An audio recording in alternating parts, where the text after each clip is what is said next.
소송으로 가게 되면 실제 소득을 기준으로 하기 때문에 96만 원을 인정하지 그 약관상 인정하는 200만 원을 인정하지 않거든요. 그러니까 만약 소송으로 갔을 때 뭐 소득이 없으면 하나도 인정 못 받는 거죠. 햇빛 때문에 아니면 반대편 차선의 불빛 때문에 내 시야가 가려졌다. 이거는 사실 운전자가 제어를 해야 되는 부분이에요.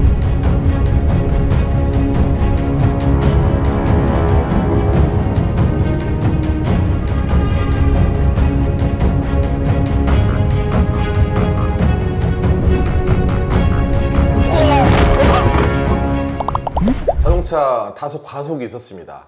좌회전 커브길을 이제 좌회전을 할 때 그 커브길에서 뭔가 이렇게 중앙선을 침범한 부분도 있고요.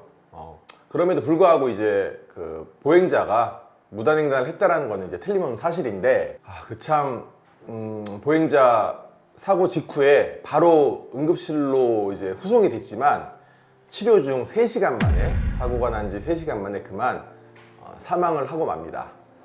근데 이제 당시 그 보행자 나이가 75세였어요. 75세 노인이었는데, 이제 민사 손해배상에서 쟁점이 된 거죠. 이분의 소득을 이제 어떻게 할 것이냐. 이제 그분은 96만 원이라는 돈을 받고, 월 96만 원의 돈을 받고 실제 일을 하고 계셨는데, 보험사 약관에는 이 소득에 대한, 노인들의 소득에 대한 부분이 규정이 있습니다. 어떻게 되어 그러니까 있나요? 노인분들 같은 경우에 사고가 발생했을 때 이제 약관에 정해진 일용 노임의 기준이 있거든요. 그리고 소득이 일반적으로는 나이가 들면 일실소득을 인정을 안 하려는 경향이 있습니다. 소송을 하게 되면 일반적인 가동연한을 넘어서게 되면 일실소득을 아예 인정을 하지 않거든요. 무직일 경우에. 그렇죠. 네. 근데 보험상의 약관에서는 정해진 기준이 있어요. 62세에서 67세까지는 3년간의 소득, 그리고 67세부터 76세까지는 2년간의 소득, 그리고 76세 이상인 경우에는 1년간의 소득을 일실소득으로 약관상 인정을 해주고 있고요.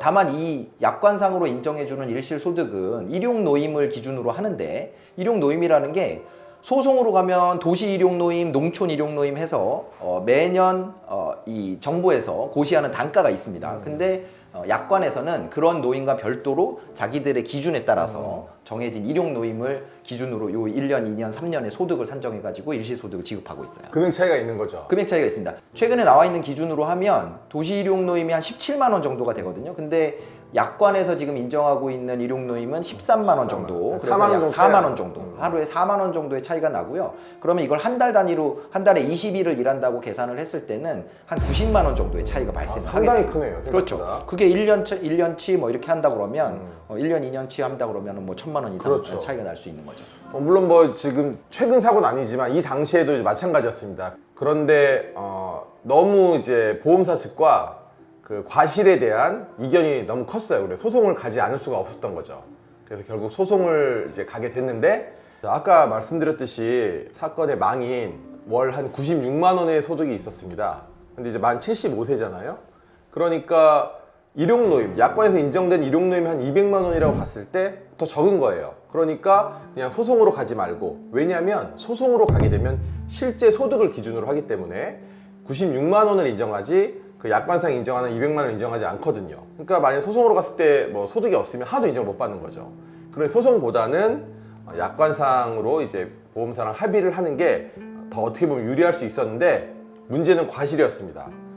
도저히 그 이제 망인 유족들과 보험사 측의 과실에 대한 이견이 좁혀지질 않아서, 이럴 거면 그냥 재판부의 판단을 받자 해서 소송으로 가게 됩니다. 소송에서 과실 비율에 대한 부분에서는 운전자 쪽에서는 이제 영상을 보시면 아시겠지만 반대쪽 차선은 그늘이 져 있고, 그리고 그 정면에서는 해가 비치고 있거든요. 이게 사고가 이제 아침 8시경이었기 때문에 이제 해가 굉장히, 그렇죠. 아침 햇살이 그러니까 셌던 그림자 거죠. 쪽에서는 뭐가 움직이는 물체가 잘 안 보이고, 거기다가 더해서 정면에서 비치는 햇빛 때문에 시야의 장애가 컸던 거예요. 그래서 이 부분에 있어서 운전자의 과실을 좀 과실이 많다고 보기엔 어렵지 않느냐, 이런 주장을 했었고, 근데 이제 제가 이런 사건의 대표적인, 제가 가끔씩 언급하는 선바이저를 잘 해야 된다라고 말씀을 드리는 사건이 바로 이 사건인데요. 시야가 햇빛 때문에 가려져 있다 그러면 선바이저로 운전자가 그 시야를 확보하기 위한 조치를 해야 되거든요. 그래서 햇빛 때문에 아니면 반대편 차선의 불빛 때문에 내 시야가 가려졌다, 이거는 사실 운전자가 제어를 해야 되는 부분이거든요. 운전을 정상적으로 하기 위해서. 과실에 그래서 반영되지 그렇다고 않고. 해도 과실의 많은 부분이 뭐 내가 면책이 된다거나 그러긴 어려운 상황인 거예요. 그래서 어쨌든 그런 주장을 하면서 방어를 해 나갔고, 다만 이 피해자가 무단횡단을 했고 그렇죠. 그냥 걸은 게 아니에요. 이렇게 수직으로 해서 사선으로 걸은 거죠. 수직으로 걸어서 건너는 게 아니라 사선으로 걸어서 오기 때문에 더 이제 그림자가 있는 쪽에서는 발견하기 어려운 측면이 있었던 거죠. 그러다 보니까 이제 판결에서는 피해자 쪽의 과실을 55%. 굉장히 상당히 잡은 거 아니겠어요? 당시만 해도 그 무단횡단을 하더라도 주간에는 한 20%에서 많아야 30% 정도 잡는데 55%면 상당히 크게 잡은 거죠. 그렇죠. 굉장히 크게 잡힌 사건이었었고, 뭐 짐작을 해보자면 이제 영상에서 보여지는 상황이 운전자가 좀 보기 어려운 상황에서 무단횡단을 하지 않았는가, 뭐 이런 것들이 좀 반영된 것 같습니다. 그래서 이제 생각을 해보면 보험사가 어떻게 보면 심리적으로는 좀 이겼다라고 볼 수 있는 사건인 거죠. 처음에 약관상으로 소득을 인정받았으면 96만 원이 아닌, 실소득 96만 원이 아닌 한 200만 원 정도 2년치 인정받으니까 그런 금액도 있는 거고, 이제 과실이 너무 차이가 커서 이제 소송으로 갔지만 소송에서도 역시 보험사가 주장하는 어느 정도의 과실이 인정된 거기 때문에 이때 당시에는 좀 과실이 너무 많이 잡혔다라고 좀 의아하긴 했었는데, 사실 요즘 같은 분위기에서는 최근에 나오는 판결들은 이런 과실이 일반적이에요. 네. 그러니까 무단횡단 계속 말씀드리지만 위험합니다. 위험하고 큰 사고가 났을 때 본인이 그 사고에 대한 책임을 다 부담해야 되는 그런 위험성이 있으니까. 그래서 한 5년에서 10년 전과 지금 비교해 볼 때 몇 가지 이제 가장 큰 차이가, 일단 이 무단횡단을 바라보는 수사기관이나 재판부의 판단의 흐름이 좀 바뀐 거고, 또 하나가 이제 음주에 대한 선처가 이제 거의 없어졌다라는 뭐 이런 것들이 시간이 아무래도 조금 더 선진적으로, 그렇죠. 선진적으로 문화가 이제 바뀌는 게 아닌가 싶긴 합니다. 그래요. 그럼 법원에서는 교통법규를 일단 지켜라, 그렇죠. 라는 쪽으로 이제 판결을 내리고 있다, 이렇게 생각하시면 될 것 같습니다. 네. 자, 오늘도 안전운전 하시고요. 혹시 사고가 발생한다면 법무법인 LKS 이기루 변호사 잊지 마시고요. 구독, 좋아요, 알림 설정 꼭 부탁드리겠습니다.